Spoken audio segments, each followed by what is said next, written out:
السلام عليكم ورحمة الله وبركاته. الحمد لله وأصلي وأسلم على من بعث رحمة للعالمين.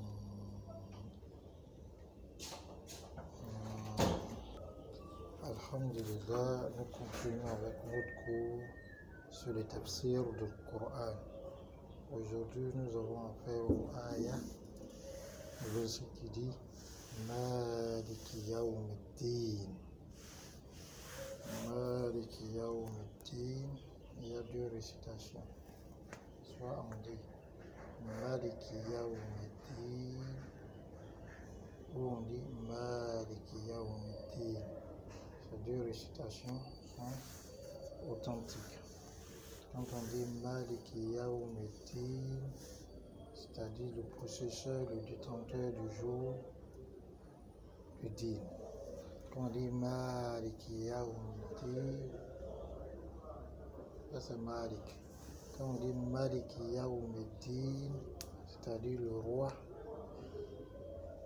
du jour du din, du jour de la rétribution. Donc Allah, il est à la fois Malik et Malik.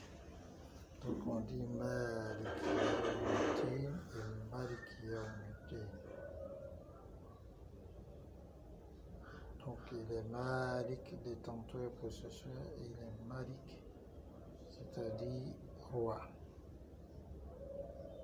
Et maintenant, Ad-Din, c'est employé pour dire Al-Hisab ou Al-Jaza, c'est-à-dire le règlement des comptes et la rétribution. C'est en cela qu'Allah dit فَلَوْلَا إِن كُنتُمْ غَيْرَ مَدِينِينَ أي محاسبين. Et maintenant, on se rend compte que le terme Ad-Din peut signifier beaucoup de choses, comme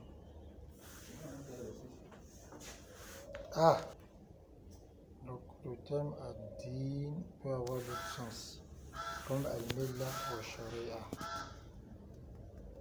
Comme Allah dit Inna ad-Dina inda Allah l'Islam. La religion acceptée d'Allah subhanahu wa ta'ala, agréée d'Allah, c'est l'Islam. Surat Al-Imran, Surat 3, verset 19. Donc la religion qui est prise en compte. C'est là qu'on se rend compte que cette parole que les gens disent, les trois religions célestes, ça n'a pas de fondement, c'est pas authentique. Car le dîn est un. Seulement, les législations diffèrent les unes des autres, comme Allah a dit, لكل منكم جعلنا شرعة ومنهاجا. À chacun d'entre vous, Allah subhanahu wa ta'ala a donné une législation et un modèle à suivre, et voie à suivre. Voilà pourquoi tous les Anbiya alayhi salatu wa salam, de Adam alayhi salam, en passant par les Ulul Azm, c'est-à-dire les doués de décision parmi les Anbiya, c'est-à-dire Nuh, Ibrahim, Moussa, Aïssa, Mohammed, et en terminant par Mohammed, sont tous musulmans. Et beaucoup de versets dans le Coran et beaucoup de sources dans les hadiths témoignent de cela. Donc on dit Malik Yawmiddin, c'est-à-dire celui qui appartient à la royauté complète. Ici, on dit maître du jour de la rétribution, pas parce qu'Allah n'est pas le maître des autres jours, non, mais personne ne pourra manifester sa royauté, personne n'aura d'autre royauté en ce jour-là, personne ne possédera quelque chose en ce jour-là, en dehors d'Allah subhanahu wa ta'ala. Voilà pourquoi dans le verset précédent, on a dit Alhamdulillah Rabbil Alamin, toutes les louanges appartiennent à Allah, Allah qui est le Rab, le Seigneur des mondes. Et quand le Seigneur du monde, c'est à la fois le Créateur, le Pourvoyeur, donc celui qui a en charge la gestion des créatures. Et cela est valable pour ce bas monde comme dans l'au-delà. Et dans ces versets, on a beaucoup de joyaux, comme le fait de confirmer la royauté de façon totale à Allah subhanahu wa ta'ala. Deuxièmement, le fait de d'exhorter les serviteurs à suivre Allah, à œuvrer pour ce qui va les sauver du jour de Yom al-Qiyamah, pour qu'apprendre les gardes, à pouvoir faire attention et à s'apprêter pour ce jour qui est terrible.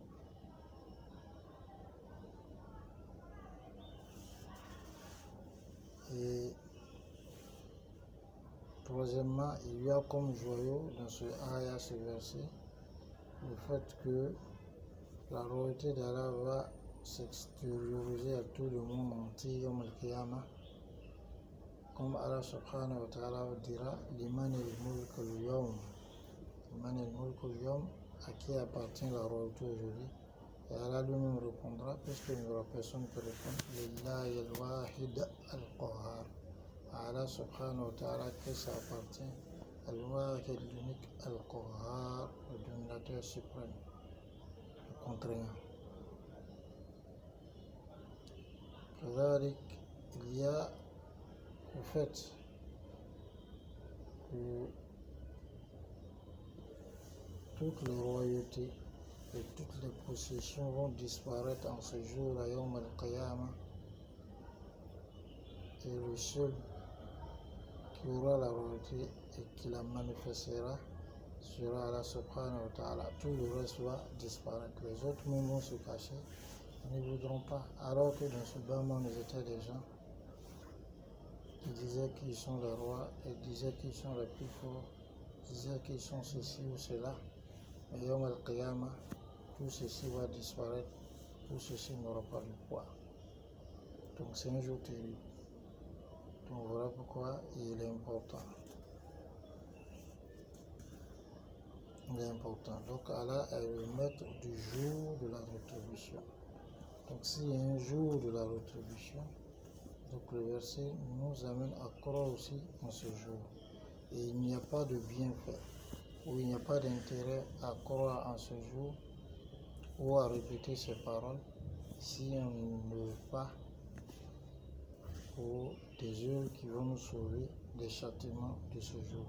Tellement ce jour est terrible, les savants ont dit que ce jour-là, seul Yom al-Qiyamah comporte 125 noms, possède 125 noms. Et il est tellement terrible qu'Allah dit subhanahu wa ta'ala, donc il va équivaloir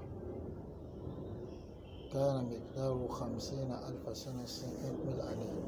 Alors que وإن يوما عند ربك كألف سنة مما تعودون. Alors qu'un seul jour auprès de ton Seigneur est comme 1000 jours parmi ce que vous comptez dans ce bas monde. Donc on doit faire attention, car on nous accorde une compréhension qui nous aide à bien méditer sur ces ayats-là. Et Inch'Allah, les prochaines fois, on va continuer. Assalamu alaikum wa rahmatullahi wa barakatuh.